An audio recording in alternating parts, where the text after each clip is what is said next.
Bonsoir à tout le monde. Bienvenue à cette rencontre hebdomadaire. Bienvenue à cette rencontre avec Pasteur Marie-Noël. Une autre occasion de parler des choses de Dieu. Une autre occasion de rendre gloire au Père. Une autre occasion de dire au Seigneur Jésus qu'il est notre Seigneur et notre Sauveur personnel.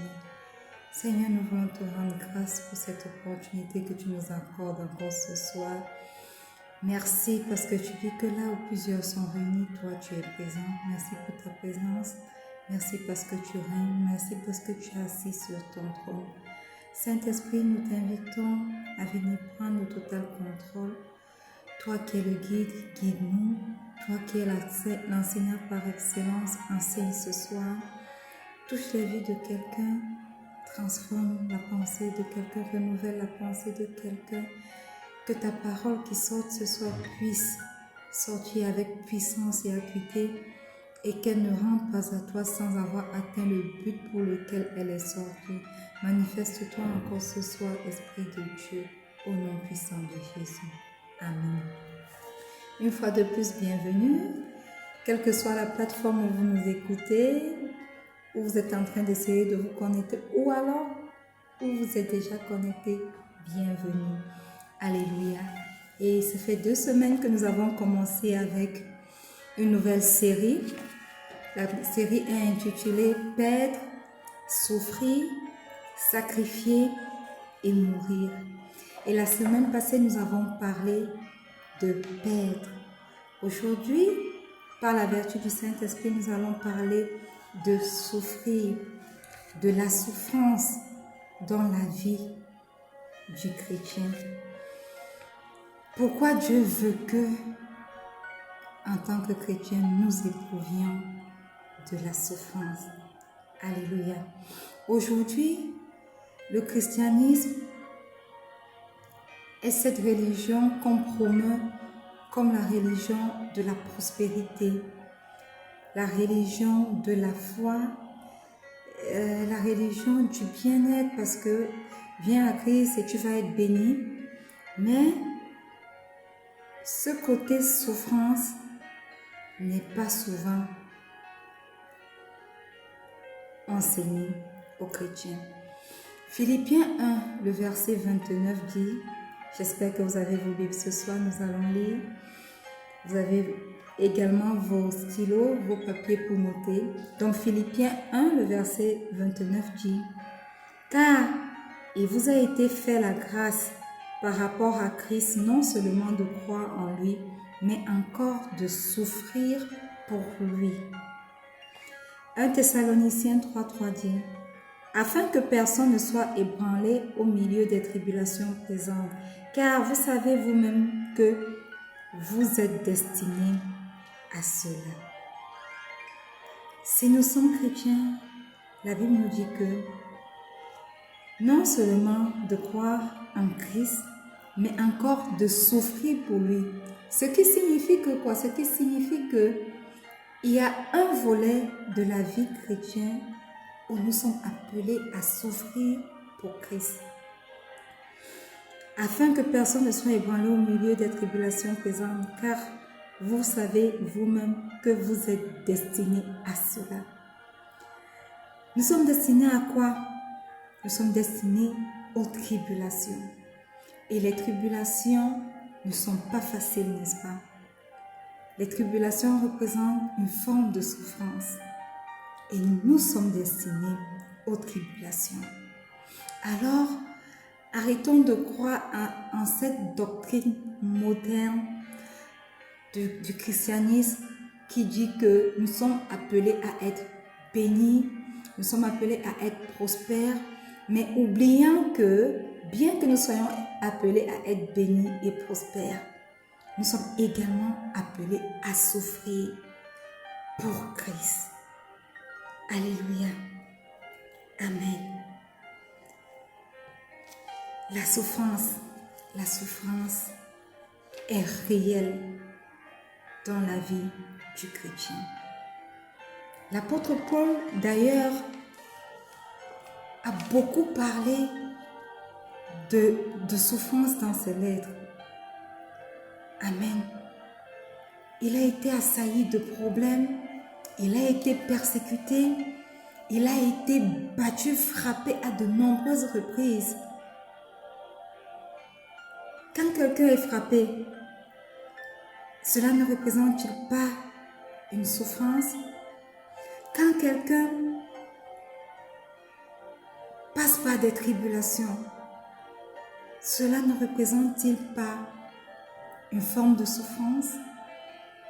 Pour beaucoup d'entre nous, lorsque nous avons donné notre vie à Christ, lorsque nous avons décidé de le suivre, de vivre pour lui, nos familles nous ont rejetés.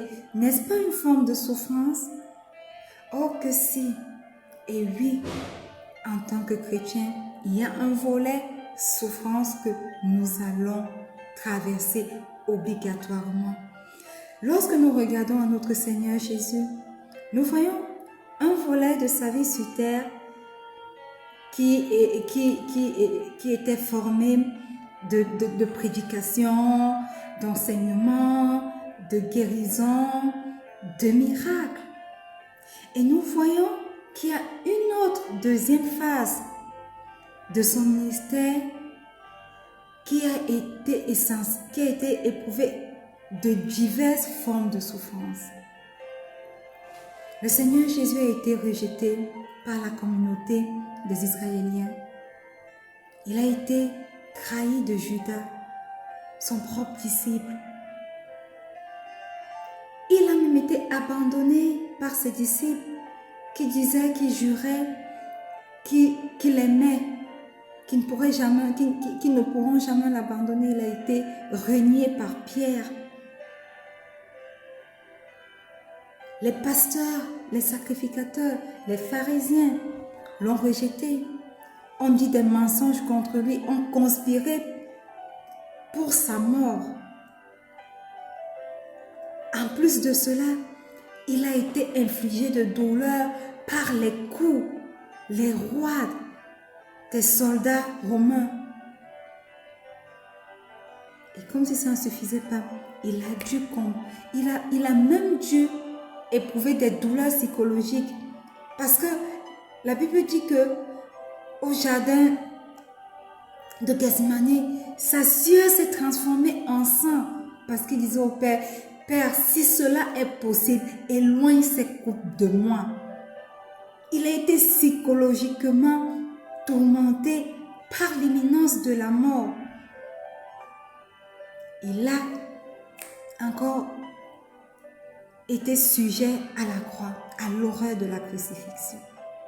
Donc, bien que le Seigneur Jésus ait eu une phase de prédication, d'enseignement, de guérison, de miracles, de puissance, il a également traversé une phase de souffrance. Et si nous sommes appelés chrétiens, sachons que il y aura certainement une phase de souffrance pour nous. Alléluia. Et ce soir, quelqu'un va certainement poser la question, Pasteur Marie-Noël, pourquoi un focus sur tant de choses? La perte, la souffrance. Est-ce que tu veux nous faire savoir que nous sommes appelés à souffrir? Est-ce que c'est normal parce que la Bible dit que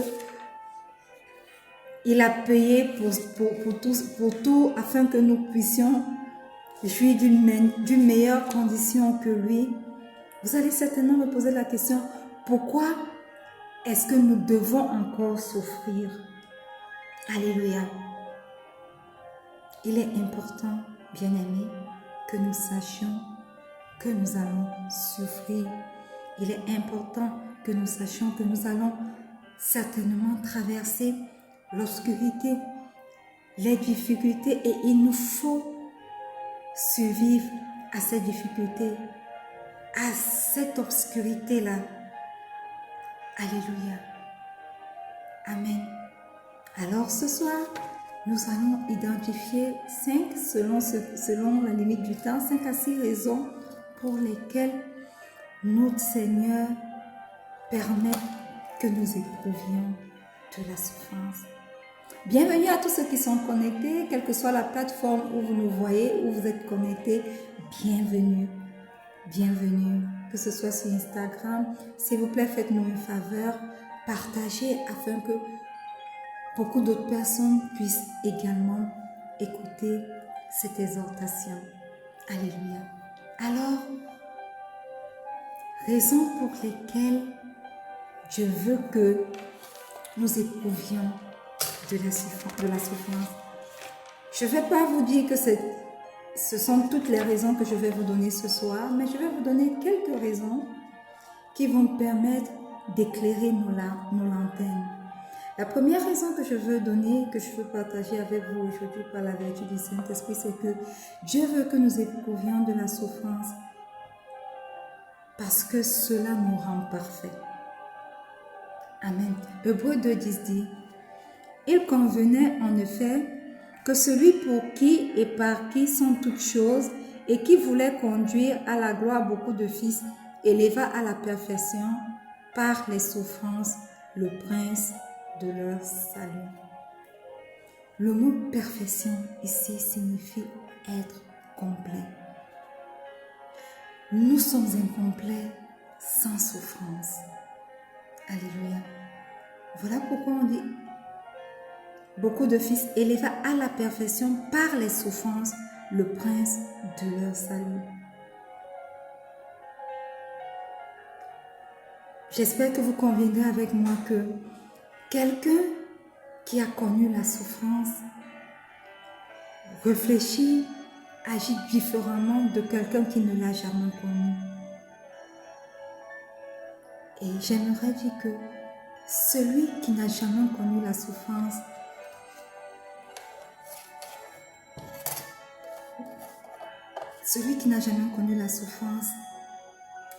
il lui manque certainement quelque chose. Parce que pour lui, tout est ok, tout semble plat, sain, parfait. Mais au contact de la souffrance, il se rendra compte que la vie n'est pas juste ce qu'il voit. Alléluia. Donc, le Père permet que nous passions par la souffrance afin de nous passer par un processus de perfection. Alléluia. La deuxième raison, c'est que Dieu veut que nous éprouvions de la souffrance parce que cela nous rendra obéissants. Voyez-vous, bien-aimés, même nos petits-enfants à la maison, nos enfants, nos bébés, quand vous lui dites, par exemple, ne mets pas ta main sur le feu, ça va te brûler. Il est tout le temps tenté à mettre sa main, n'est-ce pas? Il est tout le temps tenté à mettre sa main. Jusqu'au jour où le feu va vraiment le brûler, alors il va arrêter. Je me souviens, toute petite, j'étais toujours tentée de mettre des choses dont pas les trop des prises. Et j'enlevais souvent le bic, le tuyau du bic, et j'enfonçais, je l'enfonçais dans les prises, dans les trous des prises. Et chaque fois, ma maman me disait, ne fais pas ça, tu peux t'électrocuter. Et moi, plus elle me disait de ne faire pas, c'était devenu comme une addiction. Chaque fois, jusqu'au jour où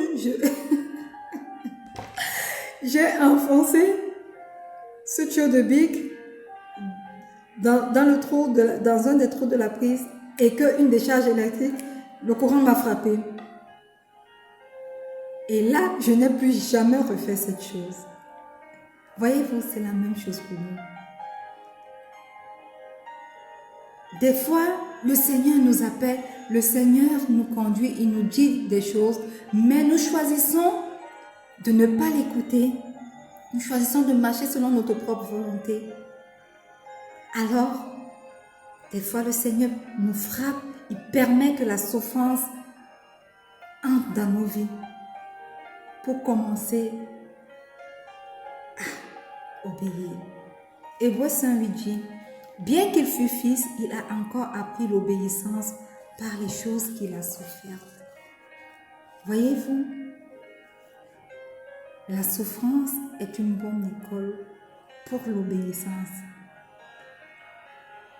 Alors voilà la deuxième raison pour laquelle le Seigneur permet la souffrance dans nos vies.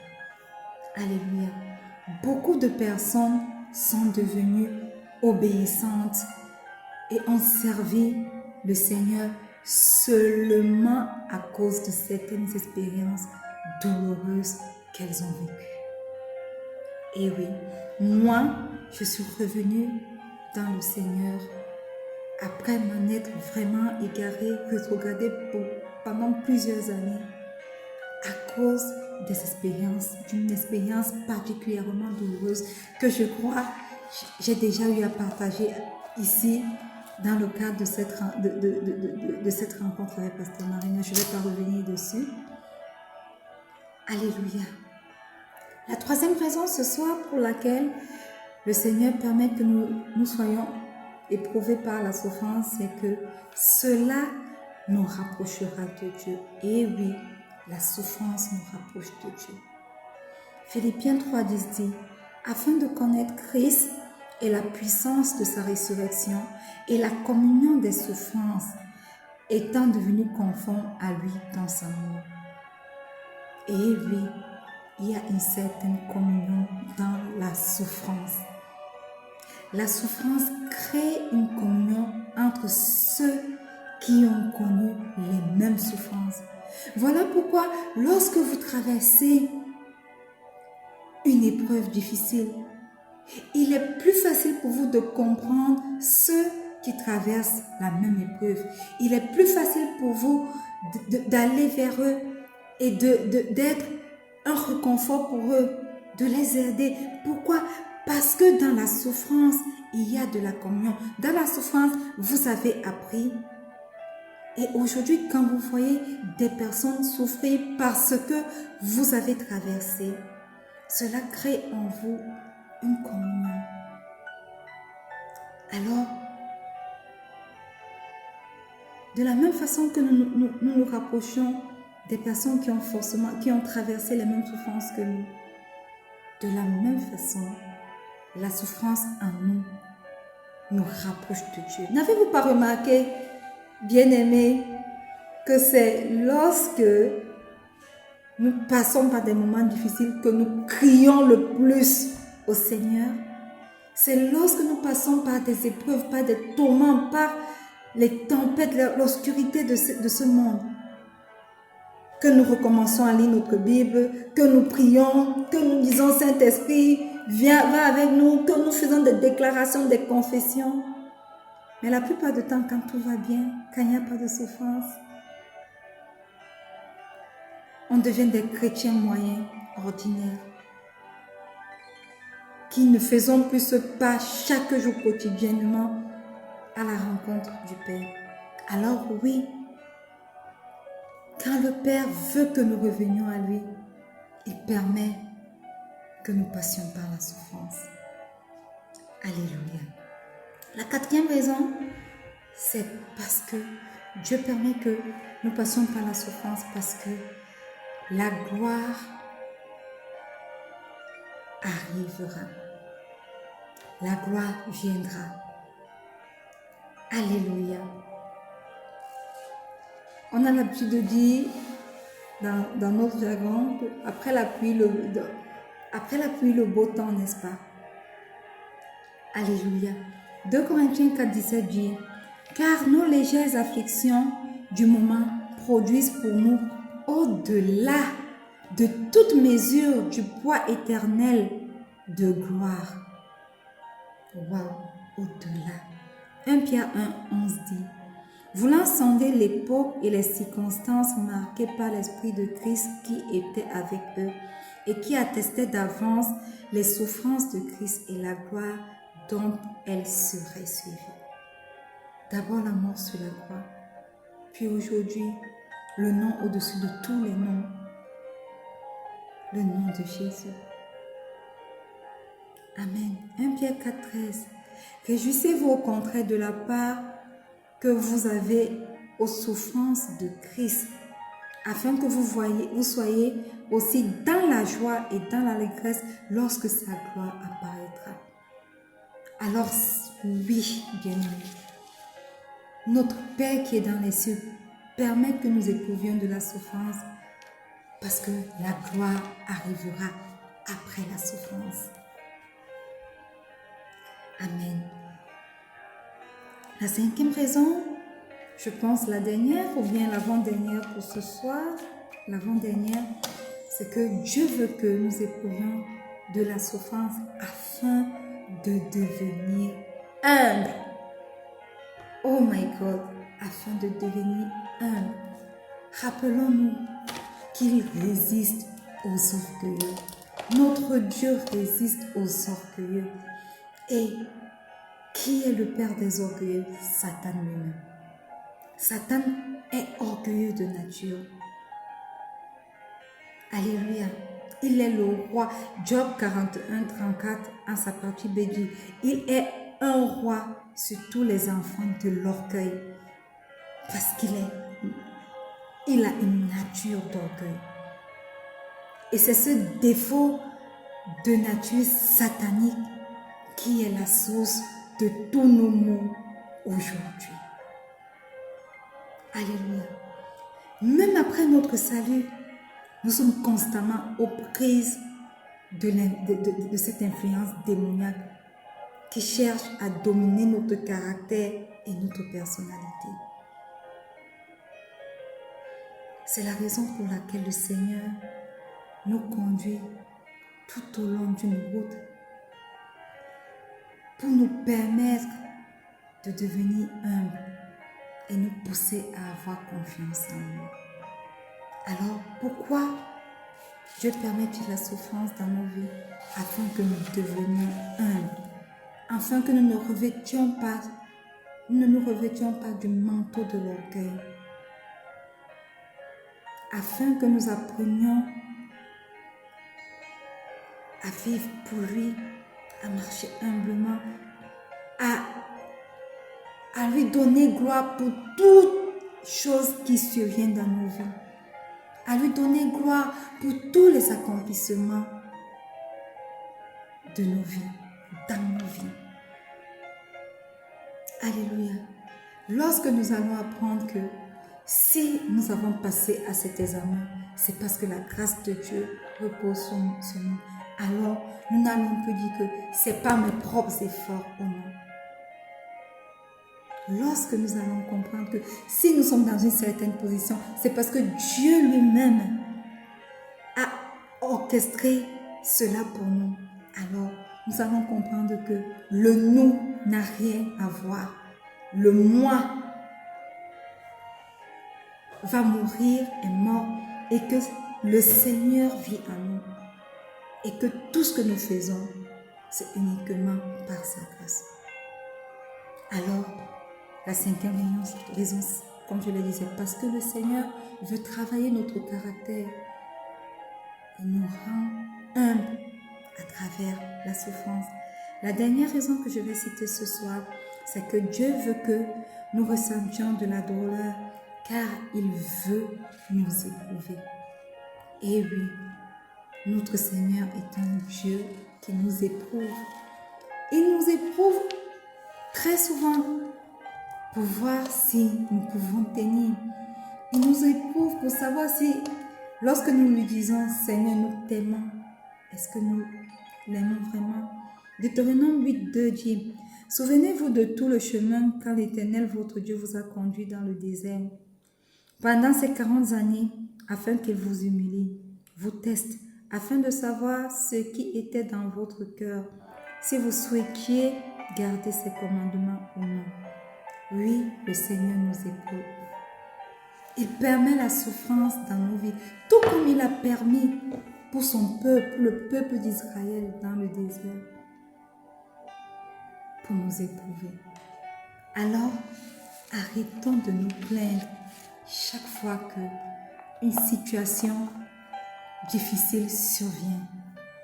Arrêtons de nous plaindre et sachons que dans l'équation de Dieu, la souffrance existe. Sachons et acceptons que dans l'équation de Dieu pour nos vies. La tristesse existe, les difficultés existent, les ténèbres existent, la tribulation existe, la souffrance est bel et bien réelle dans cette équation pour nous, si c'était. Alléluia. Et si tu es connecté ce soir, tu te dis vraiment, pendant mes périodes de souffrance, j'ai décidé de remettre en cause ma chrétienté. J'ai dit vraiment, il m'a abandonné. Je me suis posé mille et une questions, je n'ai pas réussi à trouver les réponses. Et alors, j'ai complètement abandonné la voie du Christ. Aujourd'hui, je vais te donner une opportunité de revenir à lui. Fais simplement cette prière après moi et dis, Seigneur Jésus, ce soir, je viens à toi tel que je suis. Je reconnais que je suis un pécheur.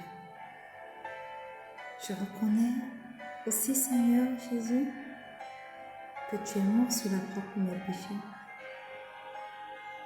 Je reconnais que tu es ressuscité des morts le 3e jour. Et ce soir, Christ ressuscité, je viens faire de toi mon Seigneur et mon Sauveur personnel. Viens et demeure dans mon cœur. Prends le total contrôle de ma vie. Demeure dans ma bouche, mes yeux, mes cheveux, mes oreilles, ma gorge, ma poitrine, mon estomac. Demeure dans chaque partie de mon corps au nom puissant de Jésus. Et parce que tu es mon Seigneur et mon Sauveur personnel, Seigneur Jésus, écris mon nom dans le livre de vie afin qu'un jour je sois au paradis avec toi. Saint-Esprit, Esprit de Jésus, remplis-moi encore ce soir et prépare-moi pour l'enlèvement de l'Église au nom puissant de Jésus. Amen. Si vous avez fait cette prière, bien-aimés, sachez que vous êtes nés de nouveau et que le Seigneur Jésus est désormais votre Seigneur et votre Sauveur personnel. Nous sommes presque arrivés au thème de cette rencontre. Merci à tous ceux qui se sont connectés, tous ceux qui ont partagé. Merci pour vos commentaires. N'hésitez pas à laisser vos sujets de prière. N'hésitez pas à laisser vos questions et par la vertu du Saint-Esprit, nous allons vous répondre. Et n'oubliez pas, il est important pour vous de créer une relation avec votre Père à travers le temps de méditation. C'est le début d'année et beaucoup de personnes se voient proposer des plans de lecture de la Bible, ce qui n'est pas mauvais. Ça vous permet de méditer la parole de Dieu chaque jour. Donc, je vous encourage à lire votre Bible chaque jour, quel que soit le type de lecture que vous avez, que vous allez opter, dont vous allez opter.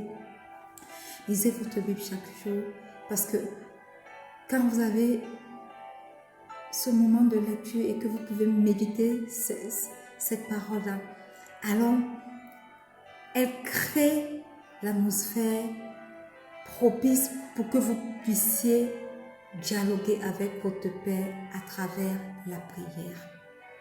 Alléluia. Et ne le faites pas aujourd'hui et encore après 2 semaines, faites-le chaque jour. Et je vous invite également à joindre une famille spirituelle. Moi, j'appartiens à la famille spirituelle du Premier Amour avec mon père spirituel, l'évêque d'Akewa. D'ailleurs, l'exhortation de ce soir est inspirée de son livre « Perdre, souffrir ». Je vous l'ai présenté au début de la série « Perdre, souffrir, sacrifier et mourir ». Alléluia. Amen. Et donc, voilà. Quelle que soit la plateforme où vous nous suivez, que ce soit sur Facebook, sur mon profil Marie-Noël Sosonga, que ce soit sur Facebook, sur la page et le groupe Rencontre avec Pasteur Marie-Noël, sachez que vous pouvez nous retrouver tous ces enseignements, toutes ces exhortations-là.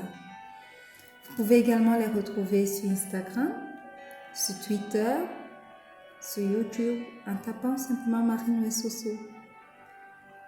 Ou alors rencontre avec Pasteur Marie-Noël. Vous allez certainement être redirigé vers une de nos prédications, une de nos exhortations. Cliquez juste dessus et cliquez sur la sonnette d'alarme afin que vous soyez notifié chaque fois que nous venons en direct.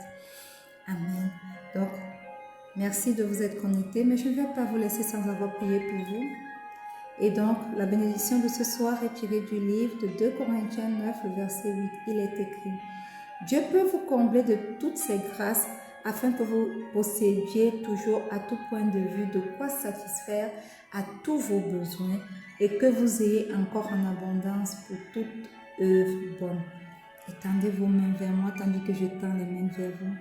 Mon Dieu, mon roi, que cette parole de 2 Corinthiens 9, 8 soit plantée dans les vies de toutes les personnes connectées ce soir ou de toutes les personnes qui écoutent ce message en replay au nom puissant de Jésus, et qu'elle produise dans les vies de chacune de ces personnes durant toutes ces semaines jusqu'à notre prochaine rencontre la satisfaction des besoins, l'abondance et la capacité de partager, de faire de bonnes œuvres, de partager avec son prochain, au nom puissant de Jésus.